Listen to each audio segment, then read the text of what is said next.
Bien, entonces vamos a la segunda parte del título La carrera cristiana es la escuela del aprendizaje de la dependencia de Dios. Es un título, lo podría haber hecho más largo, pero creo que así es suficiente. Yo creo que con el título ya he predicado todo, ya está todo dicho. La carrera cristiana, ¿no? Estamos en una carrera, ¿verdad?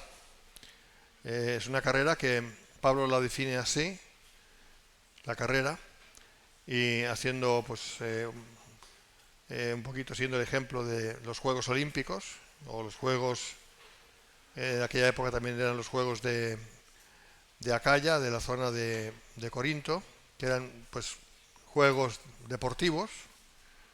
Entonces los deportistas pues tenían que hacer su trabajo y tenían que hacerlo bien, tenían que practicar muchísimo, abstenerse de muchas cosas, y justamente de eso va a tratar este tema de hoy, porque Pablo, el apóstol, nos va a enseñar acerca de qué abstenernos y de qué no abstenernos.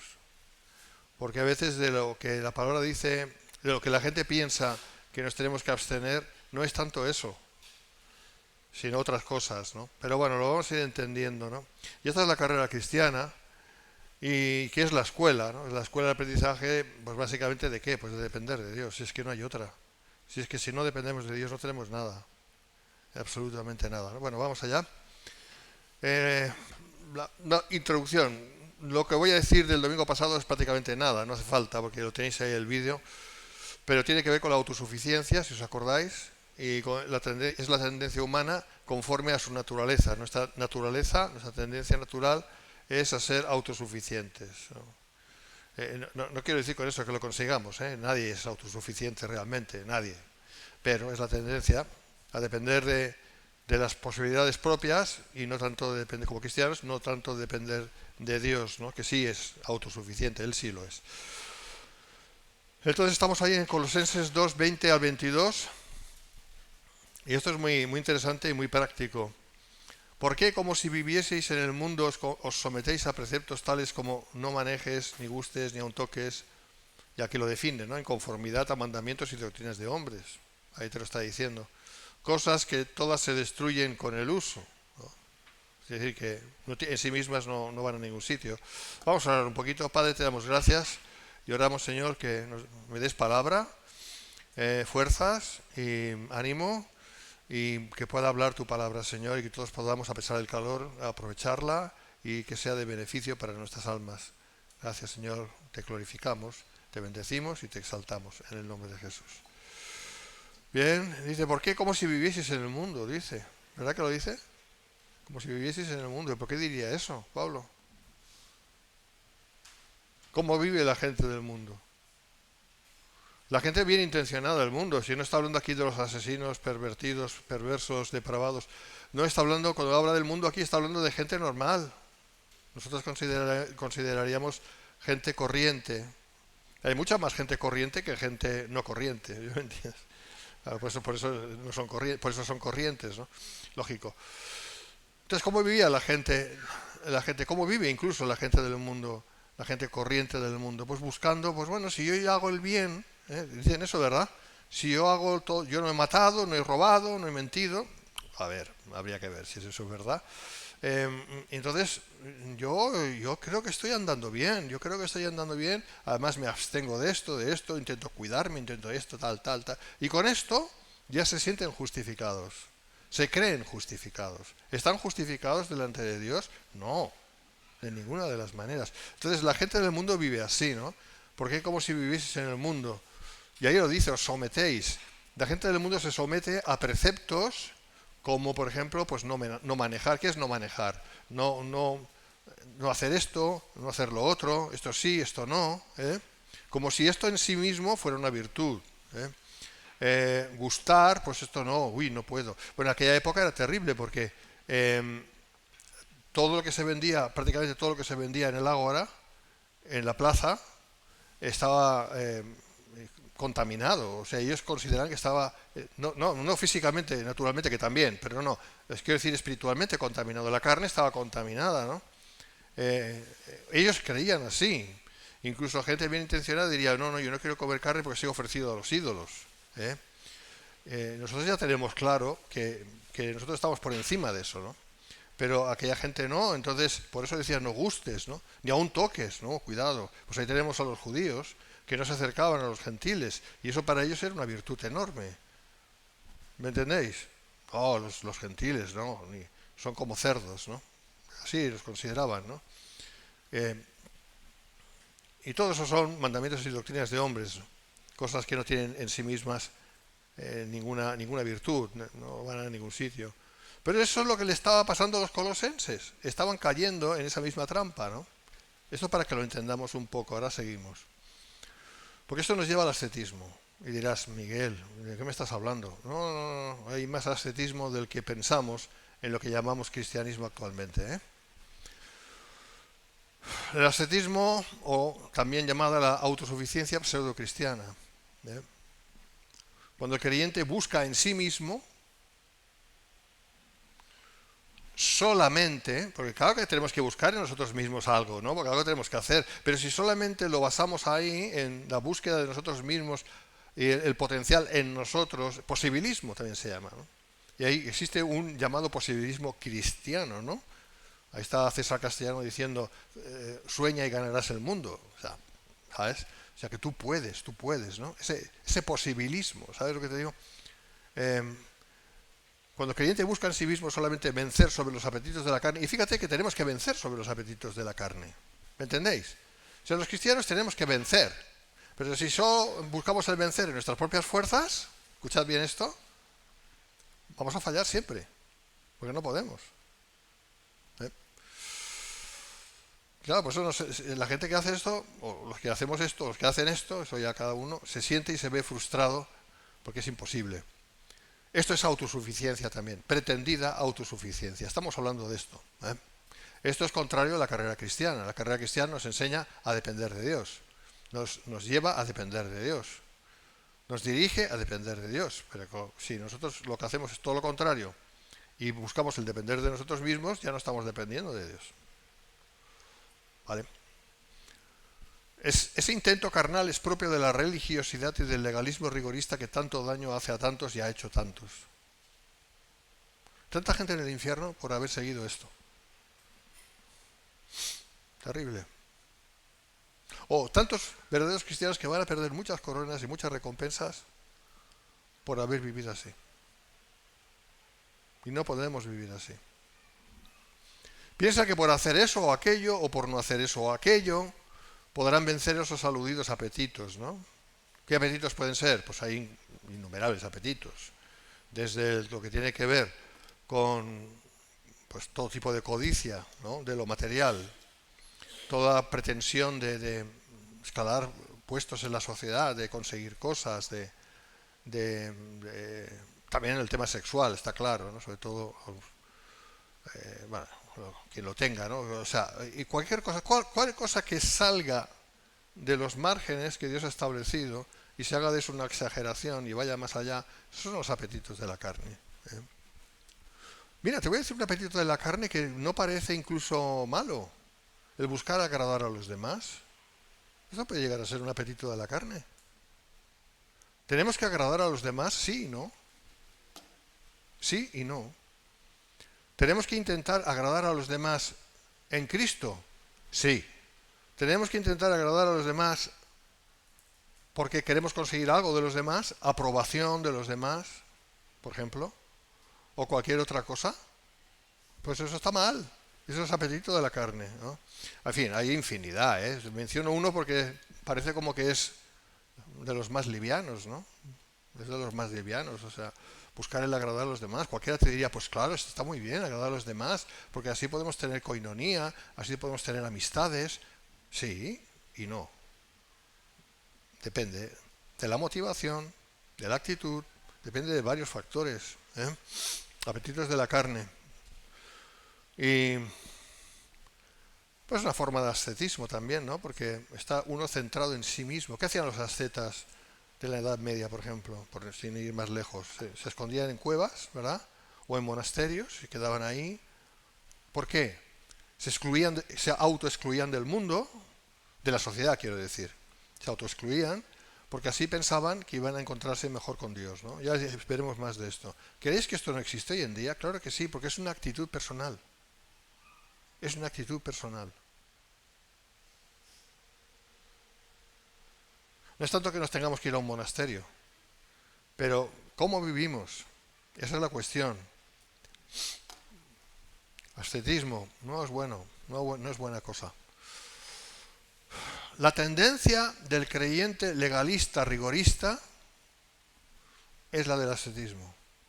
Ahora, definiendo el ascetismo en toda su crudeza, pues diríamos que es la doctrina y actitud que busca la perfección del hombre por sus propios medios mediante la práctica de una vida austera y mortificante.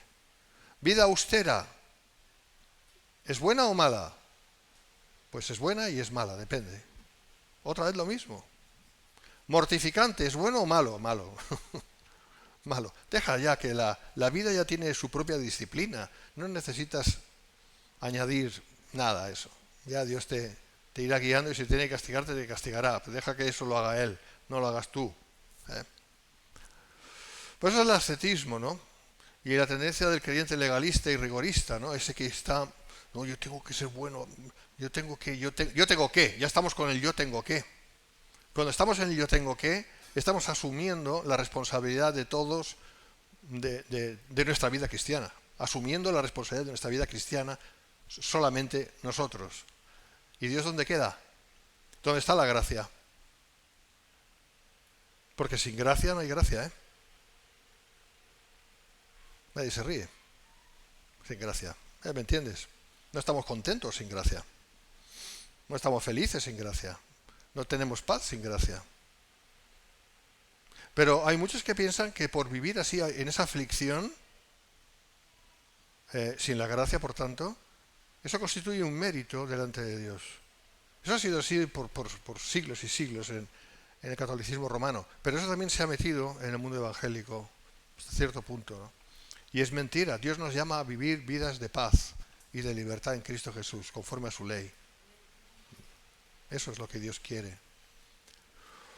Bien, esto implica el ascetismo, el buscar alcanzar la santidad pretendida mediante la dejación rigorista de uno mismo, la abnegación extrema, un sufrimiento infligido por uno mismo, y aquí subrayo, buscando en ese sufrimiento o privación una cercanía con Dios por un supuesto merecimiento. Ahí está la clave.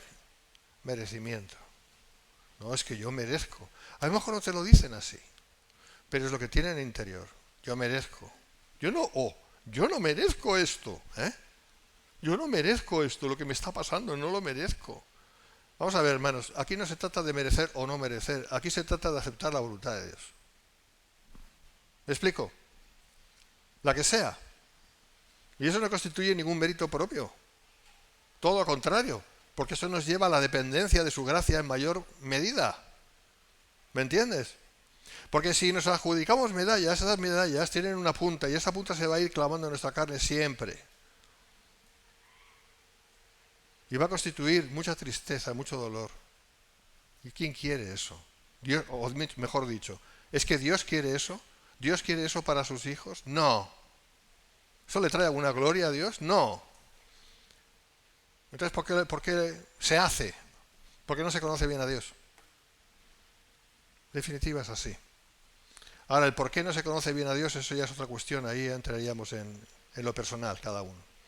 Pero es porque el que conoce bien a Dios, el que conoce suficientemente bien a Dios, sabe que por ahí no van los tiros. Así que no hay merecimiento alguno. Nadie se puede acercar a Dios mediante un esfuerzo ascético, lo cual sí define a la perfección lo que es la religiosidad, tan condenada por el propio Señor Jesús y ahora por su apóstol. ¿Dónde lo condena el Señor Jesús? En muchos lugares, pero vamos a ver algunos. Cuando hablaba de esos fariseos y escribas que se pasaban todo el día orando públicamente, ¿para qué? Para ser reconocidos. Y ellos pensaban que así iban a tener un mérito, no tienen ningún mérito.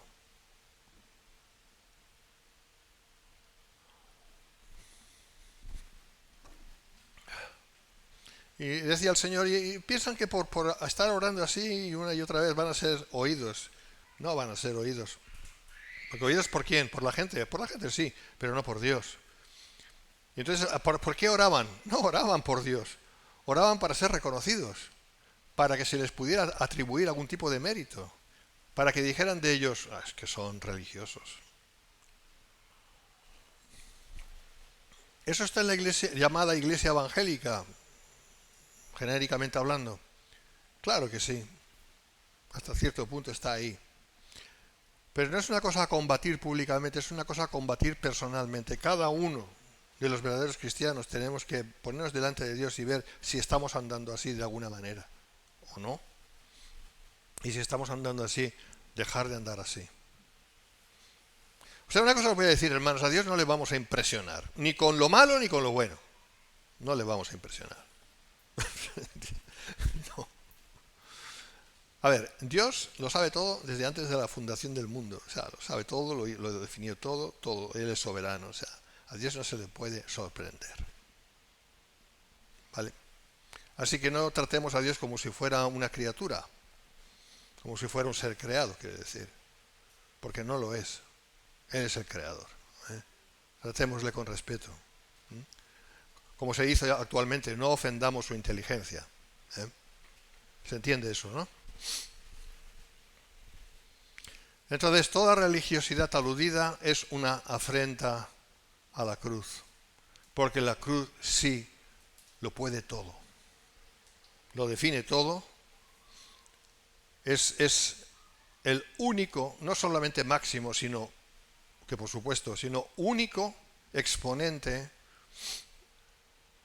en términos de salvación y de vida eterna. Sin la cruz no hay vida eterna. Por lo tanto, intentar combatir o intentar meditar, intentar empequeñecer la cruz, lógica, eso es ascetismo, esto es horrible a los ojos de Dios. Bien, se producen actuaciones ascéticas menos dramáticas que las aludidas, pero que no dejan de ser más de lo mismo. Todo lo que implique, mira que está en negrita, todo lo que implique una práctica espiritual no sostenida por la gracia, sino por el mero esfuerzo humano, aún bien intencionado, es ascetismo. Es autosuficiencia pretendida, es vacío, no sirve para nada, y yo diría más, es un insulto para Dios. Es una blasfemia. Si lo piensas bien, es una blasfemia, porque es intentar emular lo que solo Dios puede hacer. No podemos emular lo que solo Dios puede hacer. La gracia es la base. Y debe ser la base de toda nuestra vida, en todos los aspectos. La gracia implica el resultado de la obra de la cruz y le da toda la gloria al Dios eterno y a su Hijo. Y de eso se trata. Y esto último nos lleva a lo siguiente, versículo 3, y aquí vamos a lo positivo. La vida pura y simple, en pura y simple dependencia de Dios. Pura, es decir, sin mácula, y simple, sencilla, dependencia de Dios. Colosenses 3, del 1 al 4 leemos, puesto que habéis resucitado con Cristo, buscad las cosas de arriba. Esto es interesante, ya lo vamos a ver. Donde está Cristo sentado a la diestra de Dios, poned la mira en las cosas de arriba y no en las de la tierra, porque habéis muerto y vuestra vida está escondida con Cristo en Dios. Ahí está definidísimo. Está más claro que el agua. ¿Por qué no vivimos así? No lo entiendo. Bueno, sí lo entiendo. Cuando Cristo, vuestra vida, se manifieste, eso será ya en la gloria, entonces vosotros también seréis manifestados con Él en gloria. Bien, en estos pocos versículos vemos revelada la voluntad de Dios para sus hijos. Está clarísimo. Estaba Pablo escribiendo esta epístola en Roma, cuando estaba preso, delante de Epafras. Seguramente Epafras fue la persona que Dios utilizó para fundar la iglesia de Colosas. Y Epafras fue a Roma a visitar a Pablo, porque Pablo nunca había estado en Colosas. No conocía a los colosenses en persona. Entonces, Epafras fue a Roma, los viajes de entonces eran tela marinera, nunca mejor dicho, tela marinera, las velas. O sea, porque era horrible, o sea, uno sabía que podía salir de viaje, pero no sabía si iba a llegar. Ya no te digo volver, eso ya era un milagro. Había peligros por todos lados. Y Epafras fue a Pablo para decirle, mira, esto es lo que está pasando en Colosas, porque están entrando falsos hombres de Dios, están entrando ascetas, lo que luego fueron los gnósticos. El gnosticismo aún no estaba implantado, pero estaba preparándose ya. Había maestros judaizantes, falsos cristianos, En fin, se estaban enseñando toda una serie de cosas y los colosenses estaban cayendo en la trampa justamente de seguir esas enseñanzas y de caer en religiosidad, ascetismo y todas esas cosas. Cosa que luego ocurrió, ¿eh?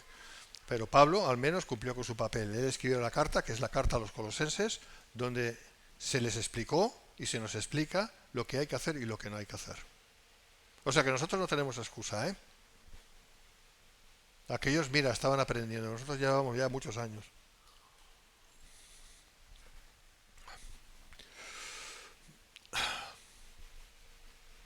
El verdadero creyente ya no debe vivir en esa angustia de verse solo, en sus solas fuerzas para vencer sobre los apetitos de la carne. Quiero decirte, si tú ves, te voy a decir algo práctico, que tú estás pasando por una racha donde estás siendo atacadísimo, te sientes atacadísimo en lo emocional, en lo físico incluso, cosas que además no tienen como mucha explicación. ¿Qué me está pasando? Te voy a decir una cosa y no te voy a hablar del enemigo, porque el enemigo se aprovecha siempre de todo. Pero la clave no es tanto centrarse en el enemigo. La clave en primera instancia es centrarse en Dios y buscar de su gracia. Y eso va a implicar renunciar a modos de vida, maneras de vida que no le dan la gloria a Dios. Y tú ahí tendrás que saber, y tú y yo tendremos que saber qué es lo que tenemos que dejar de lado para agradar a Dios. Y te voy a decir lo que es lo principal. Lo principal es creerle a Dios. Creerle a Dios. Y creerle a Dios implica renunciar a ti mismo y entregar de verdad tu vida a Dios. Decirle, mira Señor, mi vida es tuya, haz lo que quieras. Pero de corazón, de verdad. Ahí se acabaron los problemas, hermanos. Todos esos ataques y todas estas cosas y todo. En fin, hay infinidad. El enemigo siempre va a intentar aprovechar cualquier cosa para meter su veneno, ¿no? Vamos a decirlo así.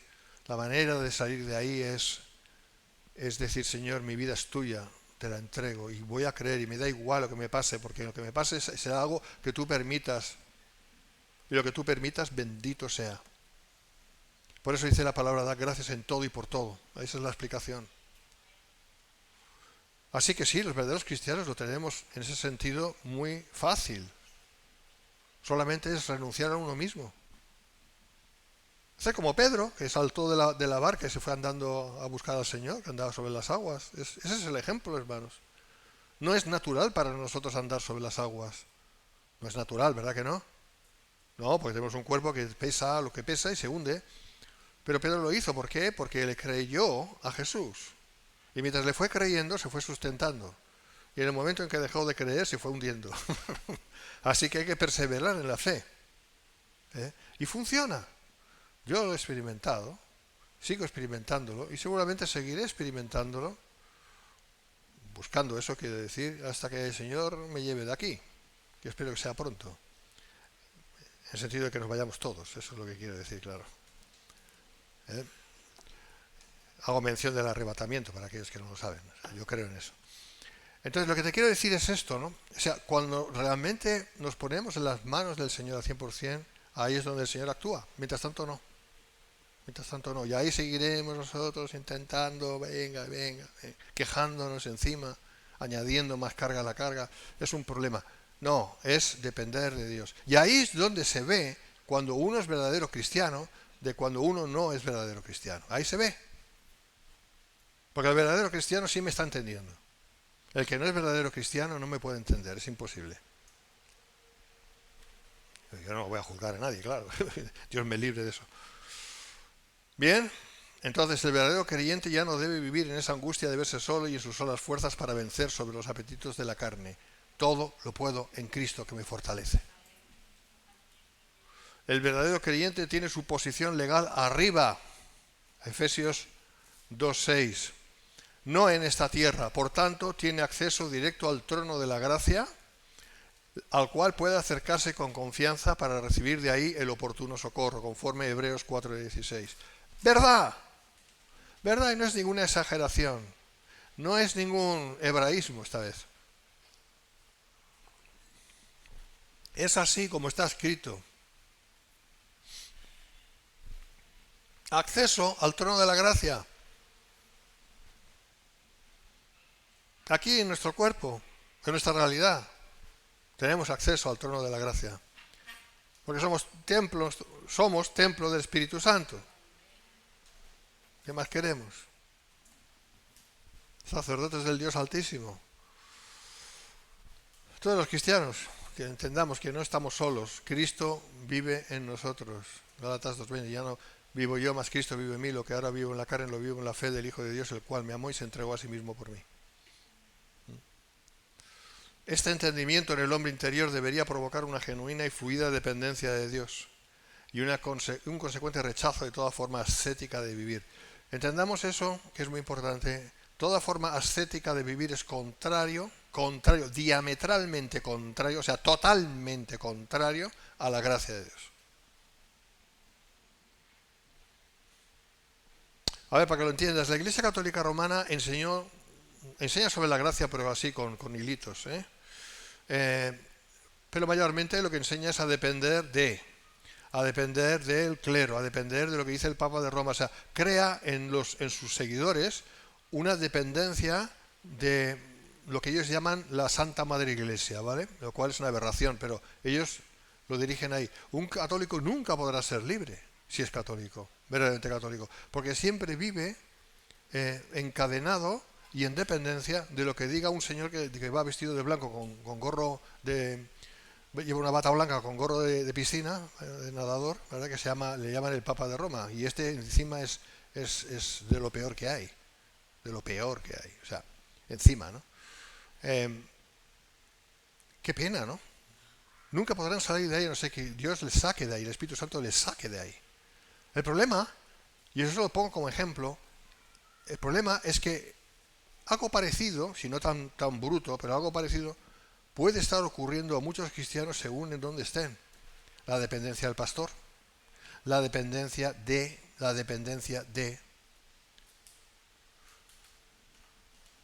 No, tú tienes que depender de Dios, hermano. Tú tienes que depender del Espíritu Santo. Tú no puedes depender de nadie humano. En la medida en que tú dependas de alguien humano, eres esclavo. Y estás practicando un tipo de ascetismo, porque es esclavitud.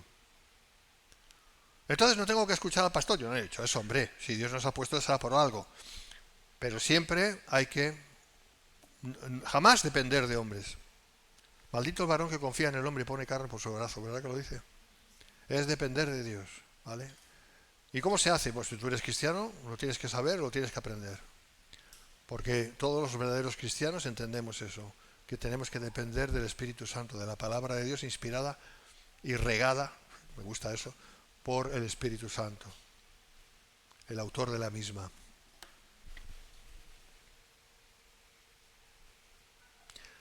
Entonces este entendimiento de que Cristo vive en nosotros, en el hombre interior, debería provocar una genuina y fluida dependencia de Dios y un consecuente rechazo de toda forma ascética de vivir.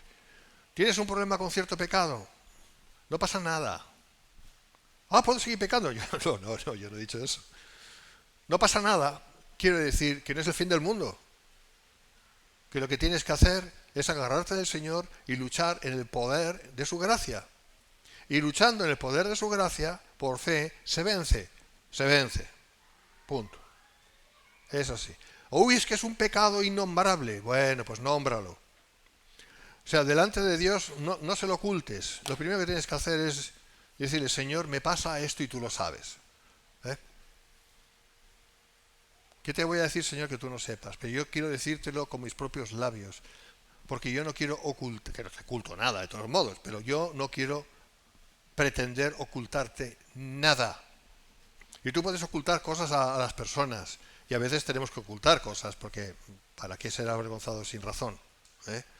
Ya va a depender de cada cosa, de cada situación, o sea, no voy a entrar en detalles ahí, pero desde luego delante de Dios no podemos ocultarle nada en absoluto, nada. Y cuando se lo decimos nos estamos exponiendo, y cuando nos exponemos estamos en el camino de vencer. Si no hay exposición delante de Dios, no hay victoria. Por eso dice que si confesamos nuestros pecados, Él es fiel y justo para limpiar nuestros pecados y limpiarnos con su sangre y limpiarnos de todo pecado. Amén. Pero confesar significa no solamente decirle, Señor, esto es lo que me pasa, tú lo sabes. Esto es lo que me pasa y yo no quiero que me pase. Pero que no quiero. Y tengo una emoción enorme ahí, una carga emocional. A ver, los pecados cada uno tiene los suyos, ¿no? Yo qué sé, o las tentaciones. No vamos a hablar de eso exactamente ahora, pero esto, lo otro, lo de más allá. Y si te has metido en ello, pues eso ha adquirido una fuerza muy grande, ¿vale? Y tú no puedes decir, no pasa nada. No te engañes, sí pasa, si pasa esto, si pasa lo otro, si es así. Entonces, ¿qué hago? La gracia. Señor, esto es así, así y así, y me siento así, así, así, y no quiero, pero no lo quiero porque yo sé que esto no es tu voluntad, o esto no te agrada, o lo que sea. Y seguramente va a ser un proceso, no es pic, ya está. ¡Oh! Ya está. Puede ser.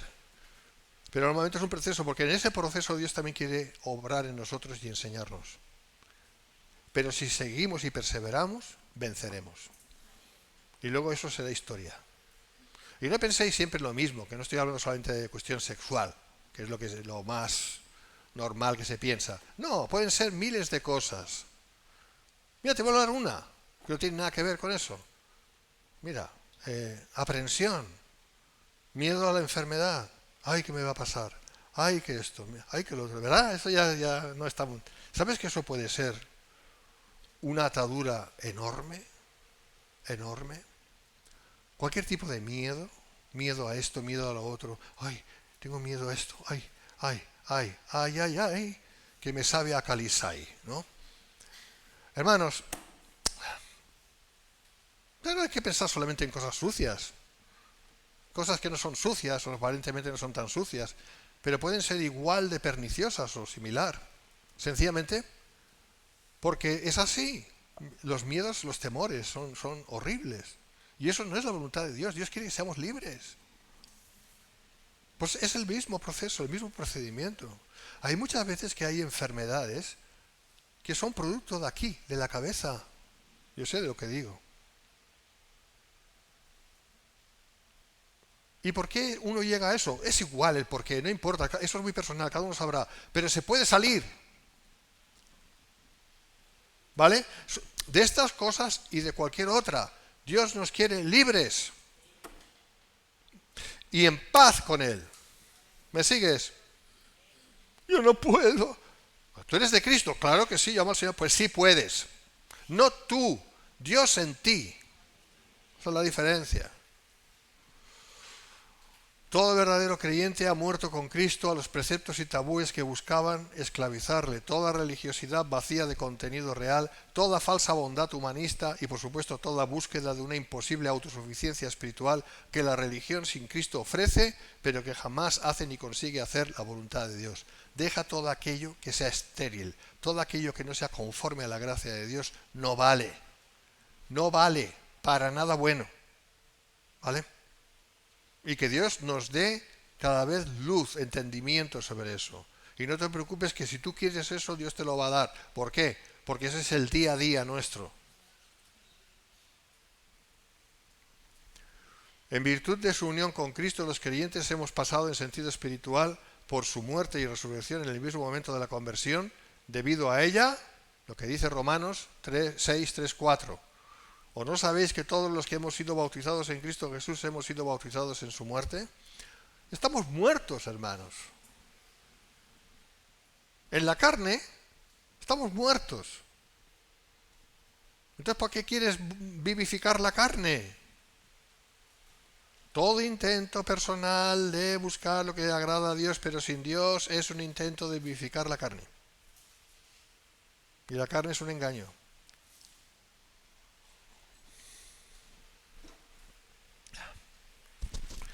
A fin de que, como Cristo resucitó de los muertos por la gloria del Padre, así también nosotros andemos en vida nueva. Que andemos en vida nueva aquí y ahora. En el cielo es muy fácil. Va a ser muy fácil. Entre otras cosas porque no vamos a arrastrar ningún tipo de concupiscencia o de naturaleza caída. Pero aquí no está hablando el apóstol de la vida eterna, aquí está hablando de esta vida en concreto. Así que nosotros debemos andar en vida nueva, conforme a la obra que Dios ha hecho en nosotros por Cristo Jesús. Y si no es así, algo estamos haciendo mal, por activa o por pasiva, por acción o por omisión. Pues hombre, busquemos a Dios y arreglemos eso. Porque ¿para qué andar mal cuando podemos andar bien?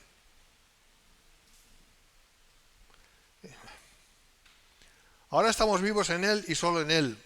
Por ello, el verdadero creyente no vive más para su yo. El yo nuestro es nuestro enemigo. No, es Satanás. Hombre, claro, también es Satanás. Pero el principal enemigo nuestro somos nosotros mismos. Nuestra carne, nuestro yo, nuestro ego, que no quiere morirse del todo. Porque no está muerto. Dije antes que estaba muerto.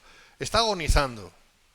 Eso es lo que la palabra de Dios dice. Está crucificado, pero no está acabado de matar. Porque si estuviera acabado de matar no tendríamos problemas. ¿Me entiendes? Pero Dios lo deja así para que nosotros sigamos avanzando en la carrera cristiana de dependencia de Él. ¿Me entiendes? Por eso es como una persona que está ahí muriéndose, pero no se acaba de morir nunca. A veces se muere, no se muere tú. Y está ahí, no se muere. Y ni vive ni deja vivir, ¿no? Es como el perro del hortelano que ni come ni deja comer, ¿no? Y ahí eso somos nosotros, estamos ahí, que no nos morimos, espiritualmente hablando. No nos acabamos de morir porque Dios no nos ha matado del todo. Por fe sí estamos muertos y eso en la eternidad se va a manifestar, pero de momento aún está esto en plan mortecino, no muerto del todo. Pero esto tiene un propósito y el propósito es el que acabo de decir, para que aprendamos más y más a depender de Dios. Porque si no, ¿qué íbamos a aprender? No sería necesario. Pero Dios quiere que aprendamos. Porque ¿sabes lo que implica aprender esto? Significa amarle más. Aprender a amarle.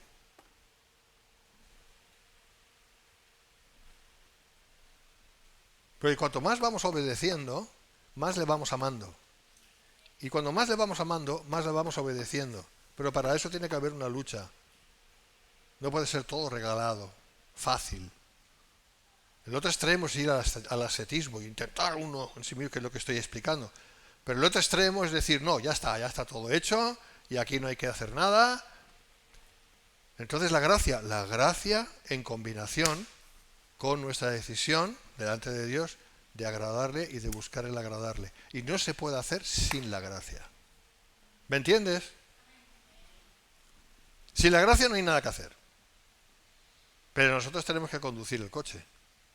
La gracia sería el motor y el combustible. Y nosotros en el coche. ¿Vale?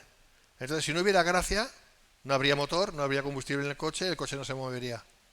Pero, claro, tú puedes tener un coche con motor y con gasolina, todo preparado, pero si tú no accionas la llave de contacto y aprietas el acelerador y pones la marcha del acelerador, no se va a mover el coche. ¿Me explico?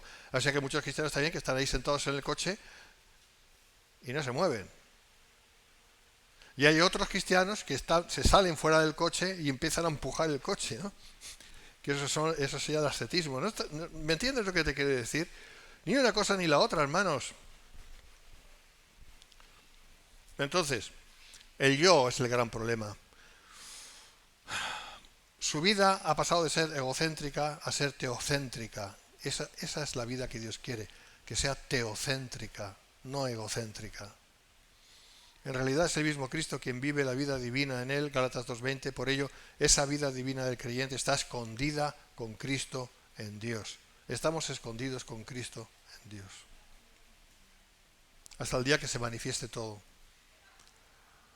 Bueno, pensaba que era 29 y estaba 19, nada más, tengo que dar un poco de prisa.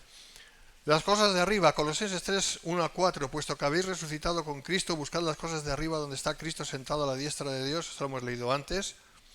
Poned la mira en las cosas de arriba, no en las de la tierra, porque habéis muerto y vuestra vida está escondida con Cristo en Dios. Cuando Cristo vuestra vida se manifieste, entonces vosotros también seréis manifestados en gloria. Estos versículos son preciosos. Ya que los verdaderos creyentes hemos resucitado, se entiende en este caso renacidos espiritualmente, porque dice que hemos resucitado, pero se entiende espiritualmente, ¿vale? Hay dos tipos de resurrección en ese sentido, la física, que aún no se ha producido, y la espiritual, que sí se ha producido. Podemos y debemos adentrarnos en las cosas de arriba, las cuales son eternas. Escribe la Cueva, cito, con toda naturalidad, después de recordar a los colosenses que están muertos con Cristo, a los preceptos y tabúes que les esclavizaban, les hace ver ahora que han resucitado con Cristo, y de la misma manera que Cristo fue arrebatado al cielo, también ellos y todo creyente sincero tienen su posición legal arriba y deben poner la mira, esto es el interés, la afición, en las cosas de arriba. Está claro. Las cosas de arriba trascienden a las que podemos ver con nuestros propios ojos y sobre las cuales a veces podemos ejercitar cierto dominio. No podemos ejercitar dominio sobre las cosas de arriba. Las cosas de arriba son las que enteramente dependen de Dios. Y ahí tenemos que poner nuestra mirada, nuestro pensamiento. Las cosas de arriba básicamente es su voluntad.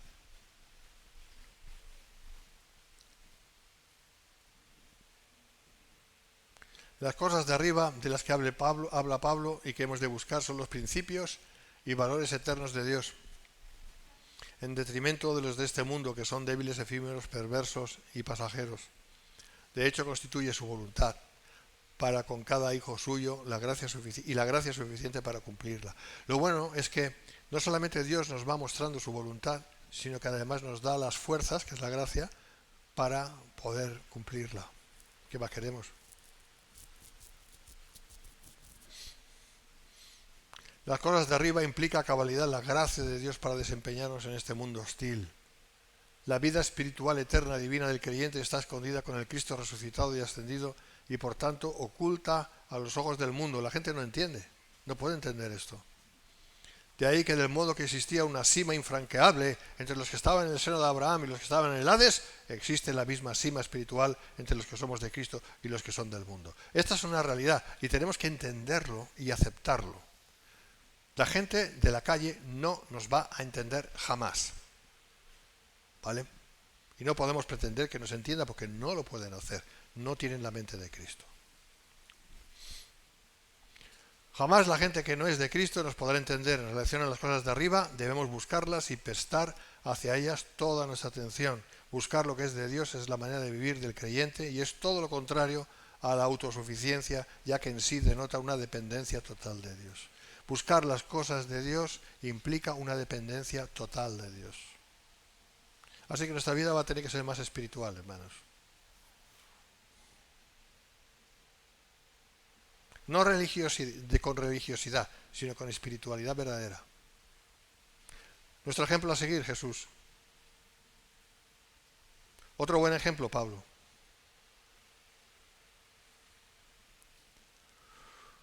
Entonces, poner la mira también se puede traducir en el sentido de pensar bien o tener la disposición interior correcta.